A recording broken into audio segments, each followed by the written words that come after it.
Mr. Tilson, if you would, please. If you'd come forward. Well, Mr. Tilson, how are you? Fine. Just give me your hat. Just put that right. Mr. Tilson, if you would, please, if you'd come up here and have a seat. Good to see somebody. Have you been sworn as a witness? All right, fine. All right. Tell the ladies and gentlemen of the jury who you are.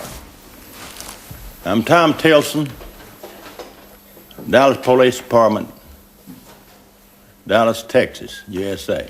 Mr. Tilson, were you around Dallas when our president was assassinated? Yes, sir. One of the things that I'd like to know is whether you knew a character by the name of Ruby. That is, a fellow by the name of Jack Ruby. I did. How did you happen to know him?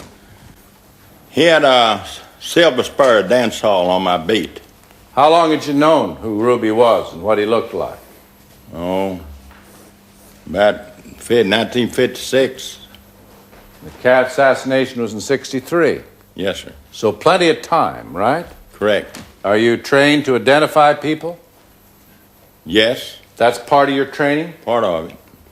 And so on the date of the assassination of our president, where were you?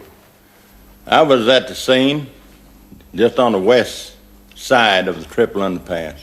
And could you tell us about where you were on this exhibit? Do you recognize it? Is this easy enough to locate yourself on? Well, no, I can get up and show you. Please do that. Where I was, not quite on the map. I was right over here. This is the railroad track, and this is grassy knoll. Just like Elm Street. How about using this? Would it help you a little, Tom, if we gave you an aerial photograph? Oh, yeah. Okay. I like at least to be on the map, you know. All right. That's a little bit better. I was just about here, going in. I was back up there when I had a police radio on my car. And I heard that come out the president had just been shot up here.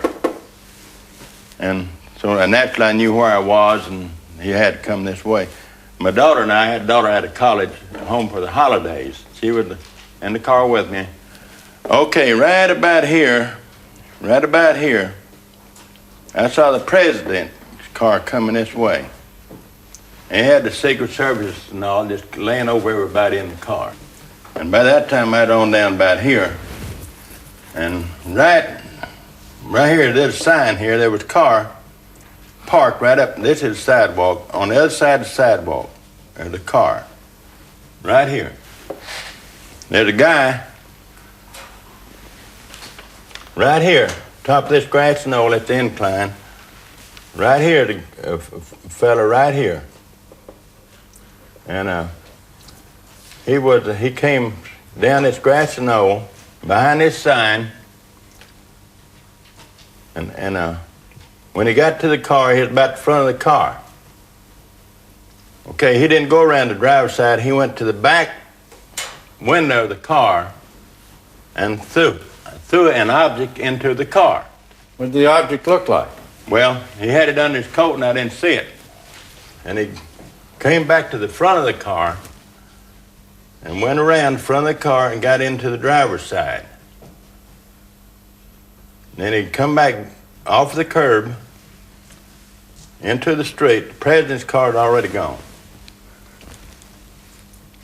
And he came on over here. This concrete right here gives out because Main Street traffic coming out. Anyway, I went on up this way real fast and caught up with him just as the light turned. And I went on, followed him on the industrial. During this time, I told my daughter to get a pencil and paper out of the car pocket and write the last number down. The license number? Last number of the car, which she did. And when we got up on 30, headed towards Fort Worth, I started to pull up at the side of his car. And I said, it's not worth it. Not worth what? Her getting shot. If he'd had a gun in the car seat, all he'd had done was shot. And then he'd have struck my daughter. or me, or both of us. All right. So I fell back and took the first exit over the river and used the phone and called the number in to homicide. And somebody up there took it down.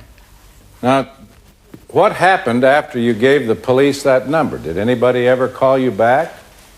They never contacted me about that at all. Thank you, sir. Now,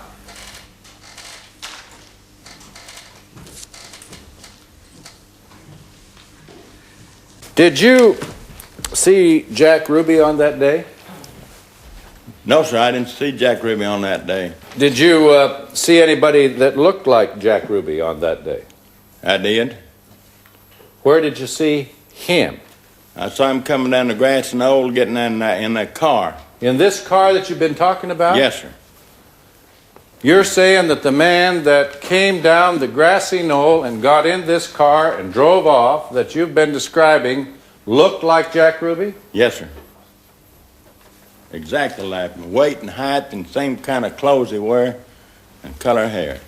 Did you were you around when Jack Ruby shot my client? No, sir, I wasn't down there. I see. Well, give us a picture of Mr. Ruby. That's Exhibit 205. How about that? That looks like him. Is that Jack Ruby? Yeah, Is that the man that you saw that got in that car? just like the man. Dark suit and dark hair and all. Did he He have a always dark wore- suit on that day? He always wore dark suits nearly all the time. Did he wear a dark? The man you see that day wear a dark suit? Yes, sir. Every time I ever seen him, he had a dark suit on. I'll be darned. Well, thank you, sir, very much. I appreciate you. Can't tell you how much I appreciate your coming. Thank you. Yossi? Mr. Tilson, we've had a couple chats over the phone, have we not, sir? Yes, sir. Now, when you pursued this man in your car, you told me that he did not drive fast at all. That's correct. That's right. He Okay. didn't. And then, as I understand it, you called Dallas Homicide from a telephone booth and gave them the license plate number. Is that correct? Correct. You told me, did you not, that you thought Dallas Homicide wasn't even interested in the information you gave them, right? Correct. Did you tell me that if you didn't wear a Stetson hat in Dallas Homicide, they didn't want to talk to you? They didn't even want you to come in the office. It was kind of a closed section. Well, Tom, now, the President of the United States had just been assassinated, and you, a Dallas police officer, well-decorated police officer, you called Dallas Homicide, and you tell them that you saw a man running from the scene of the murder and get in a car, and you gave them the license plate number, and you're telling this jury, Tom, that they weren't interested? Well, that's why I realized after I'd called it in, they probably thought just like I did. Who would use their own car and own license number to kill a president of the United States? Let's talk about Ruby a little more. This man you saw running away. You told me, and I don't take shorthand, but you said if I had to bet money, I would bet that man was Jack Ruby. You remember telling me that? Yes, sir. And you knew Ruby pretty well, right? Yes, sir. For the record, Jack Ruby was seen by one witness at 12:25 at the Dallas Morning News office, placing his regular weekly advertisement for his nightclubs, and by another witness at 12:40 in the same office. Now, you felt that Jack Ruby is the one that killed President Kennedy, right? I couldn't swear to it. But, I mean, you have that feeling. The person I chased from the grassy knoll is the one that killed the president of the United States. Oswald did not kill the president. Okay. He shot the president trying to, but he didn't kill the president. So the fellow that you saw running away, whom you believe to be Jack Ruby, you feel that he's the one that killed the president. He's the killer. Later on TV, you see that Oswald was arrested for the murder of the president, right? Correct. Didn't you say to yourself, hey, they got the wrong guy, they should pick up Jack? No, not until Jack shot him. When Jack shot Oswald, I said, nah, be darned, that's old Ruby, all right. This license plate number, Tom, you eventually threw that away, did you not, sir?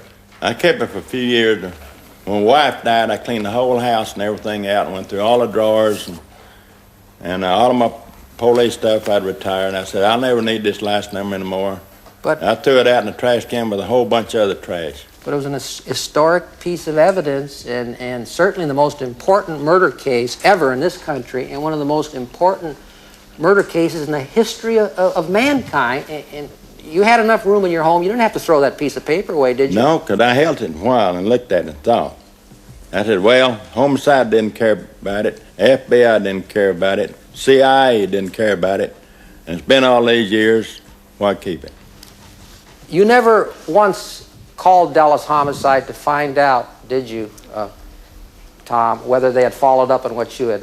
No, I didn't dare go in the office. I didn't have a white hat.